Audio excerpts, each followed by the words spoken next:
Julie Andrews, born Julia Elizabeth Wells on October 1, 1935, in Walton-on-Thames, Surrey, England, is one of the most beloved and versatile performers of the 20th and 21st centuries.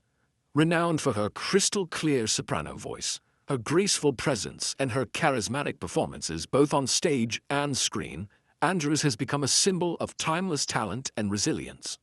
Her early life and rise to fame reflect a remarkable journey marked by hard work, natural ability, and an enduring passion for the performing arts.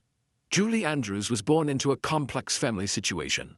Her mother, Barbara Ward Wells, was a talented pianist, and her stepfather, Ted Andrews, whom Julie believed to be her biological father for most of her life, was a vocal coach and performer. It was Ted who helped recognize and cultivate Julie's extraordinary vocal abilities from a young age. Her parents' marriage was often strained and dysfunctional, and Julie grew up in an environment of both financial hardship and emotional turmoil. Yet, amid these early challenges, her musical gifts began to shine through. By the age of 7, it was clear that Julie possessed an exceptional voice, one that could produce a 4-octave range, a rarity in even the most trained adult singers. Her stepfather gave her vocal training, and she also studied under Madame Lillian Stiles Allen, a noted soprano and voice teacher. Under this tutelage, Julie learned the basics of operatic technique, breath control, diction, and performance, a foundation that would serve her throughout her career. Julie's professional debut came early. At the tender age of 12, she sang solo in a Royal Command performance before King George VI and Queen Elizabeth at the London Palladium in 1948. The audience was stunned by the clarity and maturity of her voice, and this event helped propel her into national recognition in Britain. By her teenage years, she was already a seasoned performer, appearing on radio programs, in pantomimes, and on the West End stage. Her big break came when she was cast in the Broadway musical The Boyfriend in 1954. At just 19 years old, Andrews traveled to New York to make her American debut. Her charm, vocal prowess, and natural stage presence immediately won over American audiences and critics. This successful performance led to her being cast by Alan J. Lerner and Frederick Loewe in the leading role of Eliza Doolittle in the original Broadway production of My Fair Lady, 1956, opposite Rex Harrison. My Fair Lady was a monumental success and made Julie Andrews a Broadway star. Her portrayal of the Cockney flower girl who transforms into a refined lady showcased not only her singing and acting talents, but also her ability to carry a major production. Though many expected her to reprise her role in the film adaptation, the part famously went to Audrey Hepburn, an event that initially disappointed Andrews, but would soon prove to be a blessing in disguise.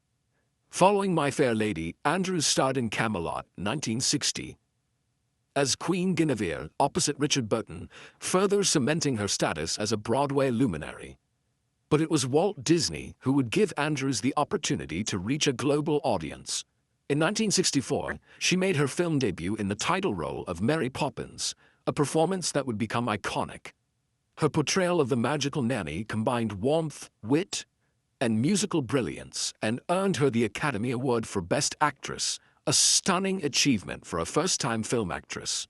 Thus began a new chapter in Julie Andrews' career, from child prodigy and theater star to international film sensation. Her early journey is a testament to her extraordinary talent, discipline, and perseverance.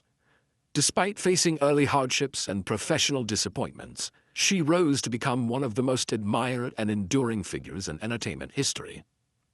Julie Andrews' career reached dazzling heights during the 1960s and early 1970s, a period widely regarded as the golden era of her professional life. It was during these years that she cemented her status as one of the most beloved and respected entertainers in the world. Her unique blend of vocal virtuosity, acting prowess, and refined poise positioned her at the pinnacle of both Hollywood and Broadway, capturing the hearts of audiences across generations. The turning point came in 1964 with the release of Mary Poppins. Andrews made her feature film debut as the iconic magical nanny, and it became an instant cultural phenomenon. Her performance was nothing short of enchanting. She infused the role with warmth, wit, and impeccable musical timing. Andrews won the Academy Award for Best Actress for the role, a rare feat for a debut film, as well as a Golden Globe and a BAFTA nomination. The film not only became a commercial blockbuster, but also introduced her as a force to be reckoned with in Hollywood. The following year, Andrews starred as Maria in The Sound of Music, 1965, arguably the most defining role of her career. Her portrayal of the spirited nun-turned-governess brought emotional depth and vitality to the Rodgers and Hammerstein classic. With songs like Do Re Mi, My Favorite Things, and Climb Every Mountain, Andrews' crystalline soprano voice became instantly recognizable and beloved. The film won 5 Academy Awards, including Best Picture, and became one of the highest-grossing films of all time. It also solidified Andrews' place in the pantheon of Hollywood legends. During this period, she continued to take on a range of film roles that showcased her versatility.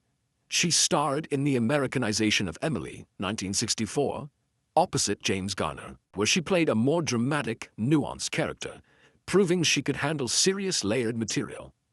Other notable works from her peak era include Thoroughly Modern Millie, 1967, which demonstrated her flair for comedy and physical humor, and Star, 1968, a musical biopic in which she portrayed stage actress Gertrude Lawrence. Though not all of her projects were box office hits, Andrews' performances were consistently praised for their grace and skill. Simultaneously, Andrews remained active in television and live performance. She hosted the Julie Andrews Hour, 1972-73, a variety show that earned her an Emmy Award and further reinforced her popularity. Her appearances on talk shows, holiday specials, and charity events revealed a charismatic and witty persona behind the stage-trained voice. Audiences adored not only her talent, but also her genuine charm and humility. What truly made this period a high point in Andrews' career was her ability to bridge generations and genres. While her image was often associated with wholesomeness and family entertainment, she had an uncanny ability to adapt to changing times and artistic challenges. She worked with top-tier directors, composers, and co-stars, navigating the evolving landscape of Hollywood with grace. Her dedication to the craft and her unyielding professionalism earned the respect of peers and critics alike. In essence, the peak of Julie Andrews' career was not defined by a single film or award, but by her sustained excellence across multiple mediums. She became a cultural icon, a household name, and a symbol of artistic integrity. Her voice, both literally and metaphorically, became one of the most cherished in entertainment history. The 1960s may have marked her heyday, but the impact of her work from that era continues to resonate powerfully to this day. Despite her glowing reputation and the wholesome image she cultivated during the golden years of her career, Julie Andrews was not immune to crisis and controversy. The most significant personal and professional crisis of her life emerged in the late 1990s, an event that not only shook her identity as a performer, but threatened to end her career altogether: the loss of her singing voice. In 1997, Julie Andrews underwent surgery to remove non-cancerous nodules from her vocal cords. While such a procedure is typically low risk and often successful, complications during the surgery resulted in irreparable damage to her voice.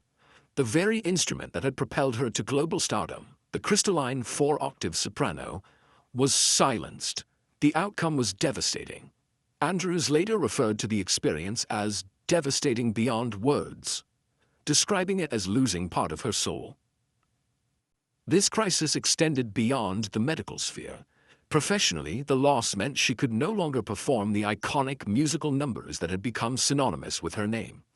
Audiences around the world mourned the loss alongside her.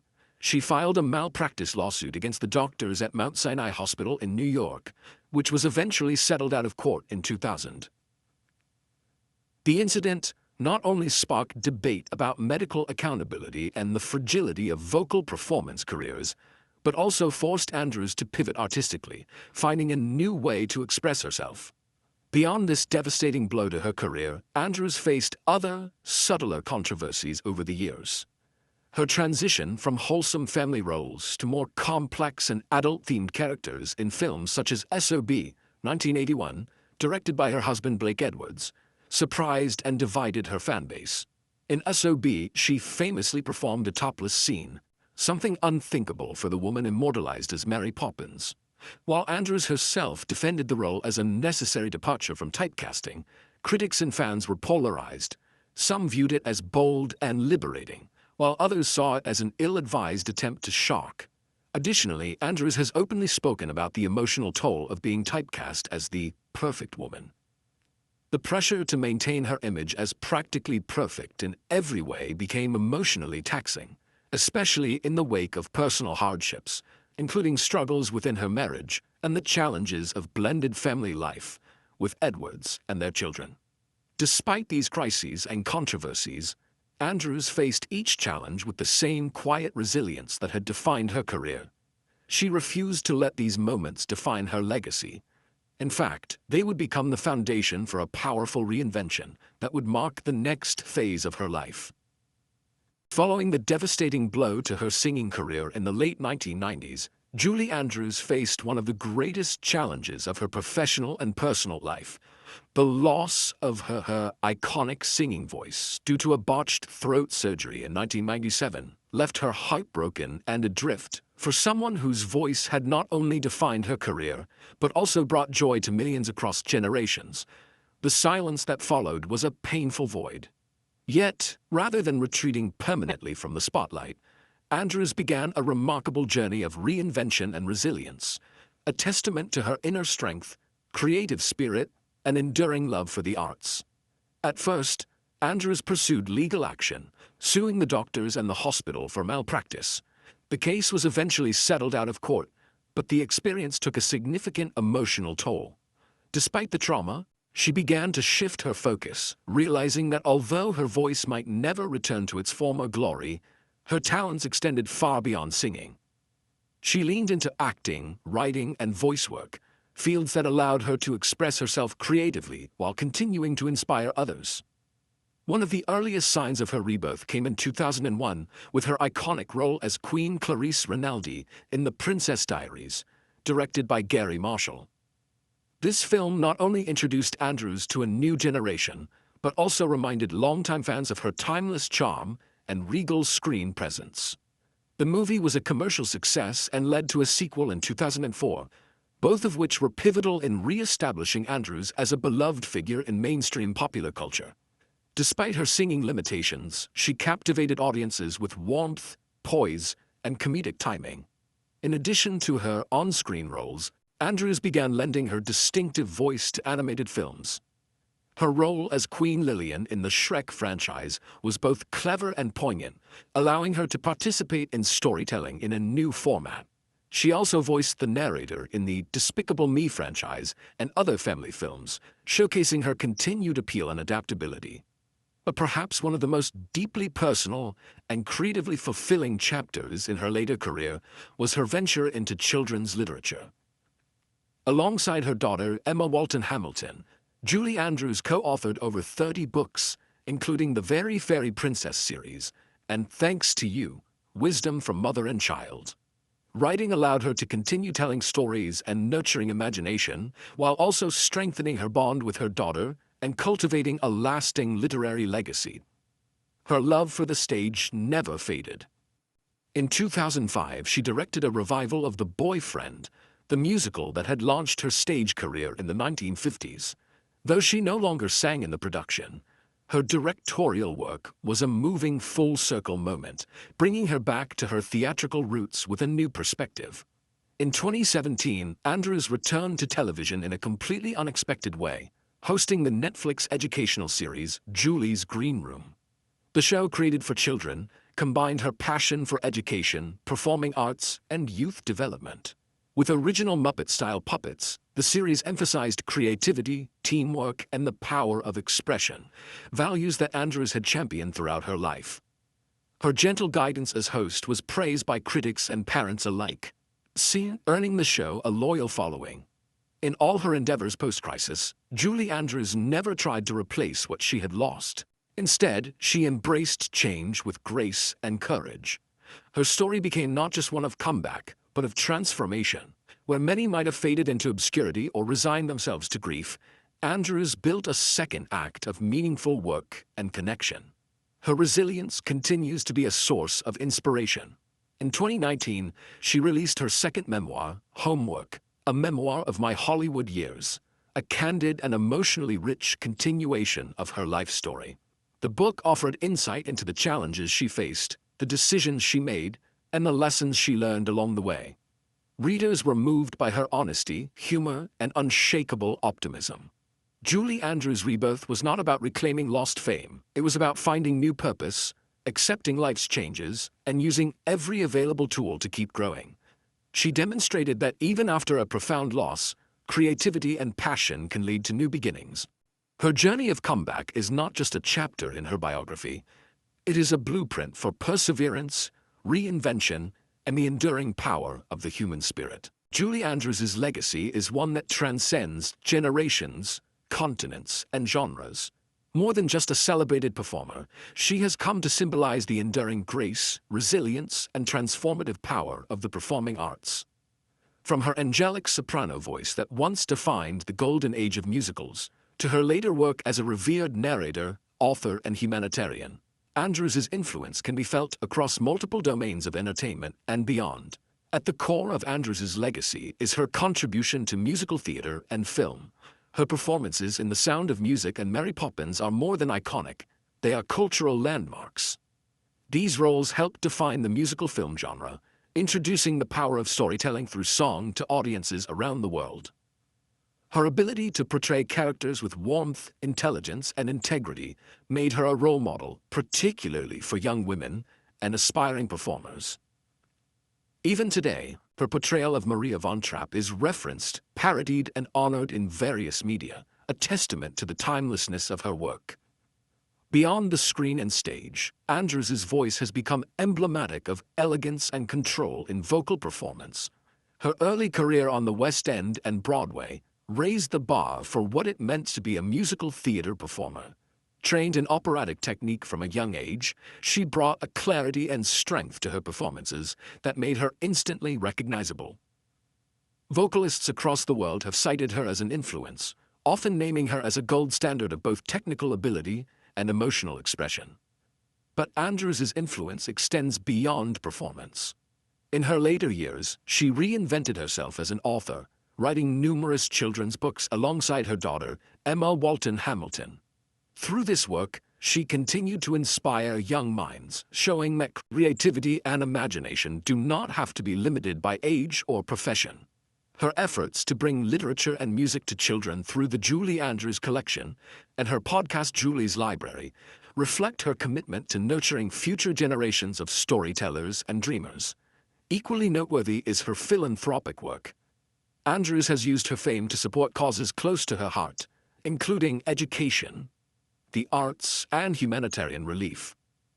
She has served on arts councils and has consistently spoken out about the importance of access to arts education. Her advocacy for vocal health following her own devastating vocal surgery also raised awareness about the fragility of the human voice and the need for proper vocal care in professional settings. Critically, Julie Andrews has managed to maintain an image of dignity and class throughout decades of public life. In an era where celebrity scandals are commonplace, she remains one of the few who are universally respected and admired. This integrity has made her not just a star, but a cultural institution, a touchstone of what it means to pursue a life of artistry with humility, perseverance, and joy. Moreover, her influence continues to evolve, whether it's through the resurgence of interest in musicals among younger audiences, the popularity of reboots and documentaries celebrating her life, or her voice acting in franchises like Shrek and Despicable Me. Andrews has proven remarkably adaptable. She bridges generations, making her a unifying figure in an often fragmented entertainment landscape. In conclusion, Julie Andrews' legacy is built not only on her immense talent, but on her unwavering commitment to her craft, her audience, and the values she holds dear. Her influence stretches far beyond the spotlight, touching lives in classrooms, homes, theaters, and concert halls around the world. As long as there are stories to tell and songs to sing, the spirit of Julie Andrews will continue to echo in the hearts of those she has inspired. Her life is a standing ovation to the transformative magic of the performing arts. Behind Julie Andrews' warm smile and enchanting voice lies a life marked not only by triumph but by profound sorrow. Her most devastating loss came not on a stage or in front of a camera, but within the deepest chambers of her heart, the irreversible damage to her voice, which had defined her for decades, and the complicated grief surrounding her stepdaughter, Jennifer Edwards' struggles and her later estrangement. Together, these intertwined personal and professional tragedies would haunt Andrews and challenge her in ways she had never imagined. In 1997, Andrews underwent vocal cord surgery to remove non-cancerous nodules, a seemingly routine procedure for singers. However, complications during the surgery left her voice permanently altered. The pristine four-octave soprano that had soared through the Sound of Music and Mary Poppins was reduced to a mere whisper. For someone whose identity had been so inextricably tied to singing, the loss was more than professional. It was existential. Andrews later described the experience as devastating beyond words. She entered a deep depression, mourning the loss not just of her voice, but of a part of her soul. Singing had always been her language of joy, her bridge to the world. In its absence, Andrews was forced to confront a silence that seemed to echo every regret, every unfulfilled dream. Although she pursued legal action against the surgeons and later settled, no court ruling could restore what had been taken from her. Yet perhaps an even more intimate sorrow stemmed from the personal challenges within her family. Her stepdaughter, Jennifer Edwards, daughter of Blake Edwards, Julie's late husband, battled with substance abuse and mental health struggles for many years. Though Julie opened her home and heart to her husband's children, as if they were her own, their relationships were sometimes strained. Jennifer wrote a book detailing the complexities of growing up in Hollywood and under the roof of a seemingly perfect family, revealing tensions, unspoken pain, and the hidden costs of fame. Julie Andrews, always graceful in public, rarely discussed these painful chapters in interviews.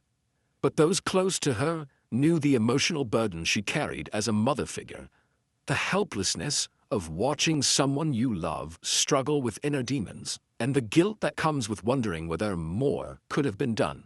The death of her husband Blake Edwards in 2010, after nearly 41 years of marriage, added another heavy stone to her heart.